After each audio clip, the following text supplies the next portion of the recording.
Assalamualaikum warahmatullahi wabarakatuh. Perkenalkan, saya Grace Wendy Pasomba dengan NIM 210407511007 dari kelas BC 211 jurusan Pendidikan Guru Sekolah Dasar Fakultas Ilmu Pendidikan Universitas Negeri Makassar. Pada kesempatan kali ini, saya akan membahas materi mengenai hakikat IPS sebagai program pendidikan sebagai pemenuhan salah satu tugas ujian tengah semester pada mata kuliah konsep dasar IPS. Pengetahuan dan ilmu sangat membantu kita manusia memanfaatkan sumber daya bagi kesejahteraan. Oleh karena itu, pengetahuan dan ilmu mengembangkan teknologi yang membantu kita meningkatkan kesejahteraan. Keterkaitan antara pengetahuan, ilmu, dan teknologi dalam kehidupan masyarakat dewasa ini melahirkan ungkapan IPTEK sebagai singkatan dari pengetahuan dan teknologi. Yang pertama, pengertian IPS. IPS merupakan salah satu mata pelajaran yang diberikan mulai dari SD sampai SMA. IPS merupakan studi sosial yang memadukan ilmu dan humaniora untuk meningkatkan kompetensi kewarganegaraan. Yang kedua, tujuan IPS. Pendidikan IPS bertujuan untuk membina anak didik menjadi warga negara yang baik, yang memiliki pengetahuan, keterampilan, dan kepedulian sosial yang berguna bagi dirinya sendiri serta bagi masyarakat dan negara. Untuk merealisasikan tujuan tersebut, tidak hanya terbatas pada aspek-aspek pengetahuan atau kognitif dan keterampilan atau psikomotor saja, melainkan meliputi juga aspek akhlak atau afektif. Dalam menghayati serta menyadari kehidupan yang penuh dengan masalah, tantangan, hambatan, dan persaingan ini. Menurut National Council Social Studies, tujuan utama IPS adalah membantu manusia atau generasi muda mengembangkan kemampuan untuk membuat keputusan yang informatif dan rasional sebagai warga negara yang baik dari budaya yang berbeda-beda serta dalam konteks masyarakat yang demokratis dalam dunia yang saling membutuhkan. Menurut DSNP, IPS bertujuan agar peserta didik memiliki kemampuan yang pertama, mengenal konsep-konsep yang berkaitan dengan kehidupan masyarakat dan lingkungan. Yang kedua, memiliki kemampuan dasar untuk berpikir logis dan kritis, rasa ingin tahu, inquiry, memecahkan masalah, dan keterampilan dalam kehidupan sosial. Yang ketiga, memiliki komitmen dan kesadaran terhadap nilai-nilai sosial dan kemanusiaan. Yang keempat, memiliki kemampuan berkomunikasi, bekerja sama, dan berkompetensi dalam masyarakat yang majemuk di tingkat lokal, nasional, dan global. Yang ketiga, fungsi IPS. Fungsi IPS sebagai pendidikan bukan hanya semata-mata membekali anak didik dengan pengetahuan yang membebani mereka, melainkan membekali mereka dengan pengetahuan sosial yang berguna yang dapat diterapkan dalam kehidupan sehari-hari. Selanjutnya, pendidikan IPS ini juga berfungsi mengembangkan keterampilan, terutama keterampilan sosial dan keterampilan intelektual. Keterampilan sosial yaitu keterampilan melakukan sesuatu yang berhubungan dengan kepentingan hidup bermasyarakat, seperti bekerja sama, bergotong royong, menolong orang lain yang memerlukan, dan melakukan tindakan secara cepat dalam memecahkan persoalan sosial di masyarakat. Keterampilan intelektual yaitu keterampilan berpikir, kecekatan, dan keterampilan kecepatan memanfaatkan pikiran, cepat tanggap dalam menghadapi persoalan sosial di masyarakat. Hal yang lain dari fungsi IPS sebagai pendidikan yaitu mengembangkan perhatian dan kepedulian sosial anak didik terhadap kehidupan di masyarakat dan bermasyarakat.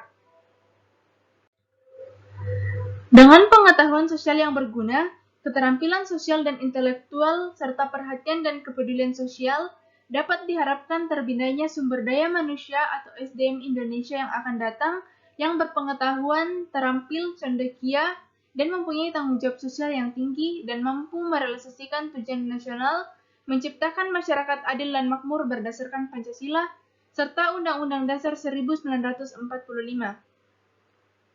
Jadi, secara singkat dapat dikemukakan bahwa fungsi IPS sebagai pendidikan yaitu membekali anak didik dengan pengetahuan sosial yang berguna, keterampilan sosial dan intelektual dalam membina perhatian serta kepedulian sosial sebagai sumber daya manusia Indonesia yang bertanggung jawab merealisasikan tujuan nasional. Yang keempat, ruang lingkup dan materi ilmu pengetahuan sosial. Ruang lingkup mata pelajaran IPS meliputi aspek-aspek sebagai berikut. Yang pertama, manusia, tempat, dan lingkungan. Yang kedua, waktu, keberlanjutan, dan perubahan. Yang ketiga, sistem sosial dan budaya. Yang keempat, perilaku ekonomi dan kesejahteraan. Yang kelima, paradigma pendidikan IPS. Perkembangan masyarakat Indonesia.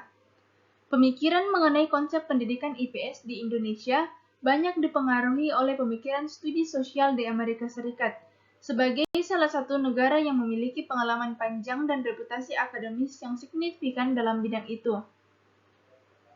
Reputasi tersebut tampak dalam perkembangan pemikiran mengenai bidang itu seperti dapat disimak dari berbagai karya akademis. Konsep IPS untuk pertama kalinya masuk ke dalam dunia persekolahan terjadi pada tahun 1972 sampai 1973, yakni dalam kurikulum Proyek Perintis Sekolah Pembangunan atau PPSP IKIP Bandung.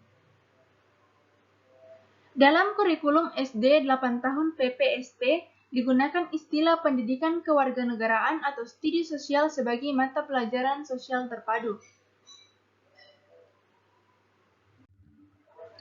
Dalam kurikulum tersebut digunakan istilah kewarganegaraan yang di dalamnya tercakup sejarah Indonesia, ilmu bumi Indonesia, dan civis yang diartikan sebagai pengetahuan kewarganegaraan.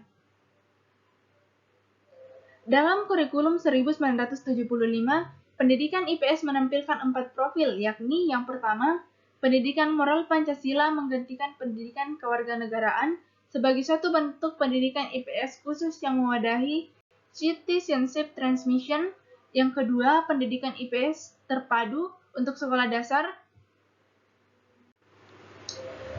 Yang ketiga, pendidikan IPS berkonfederasi untuk IPS yang menempatkan IPS sebagai konsep payung yang menaungi mata pelajaran geografi, sejarah, dan ekonomi koperasi. Yang keempat, pendidikan IPS terpisah-pisah yang mencakup mata pelajaran sejarah, geografi, dan ekonomi untuk SMA, atau sejarah dan geografi untuk SPG. Perkembangan pemikiran pendidikan IPS yang terwujudkan dalam kurikulum sampai dengan Dasawarsa 1990-an ini, pendidikan IPS di Indonesia mempunyai 2 konsep pendidikan IPS, yaitu citizenship transmission dalam bentuk mata pelajaran pendidikan Pancasila, kewarganegaraan, dan sejarah nasional. Yang kedua, pendidikan IPS yang diajarkan dalam tradisi atau social science dalam bentuk pendidikan IPS terpisah dari SMU yang terfederasi di SLTP dan yang terintegrasi SD.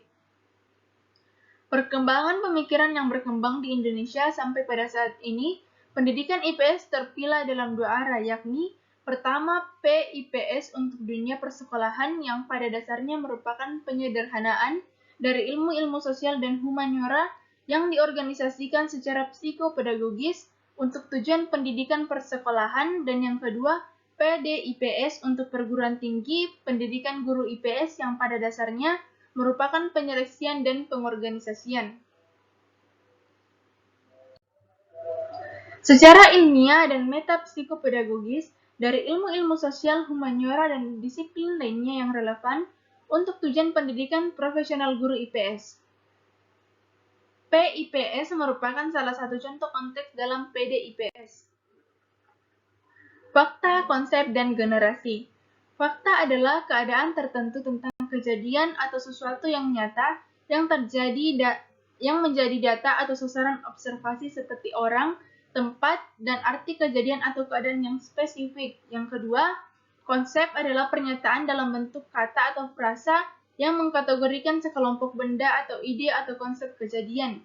Yang ketiga, generalisasi adalah pernyataan yang memuat rangkaian hubungan antara 2 konsep atau lebih. Sekian dari saya. Assalamualaikum warahmatullahi wabarakatuh.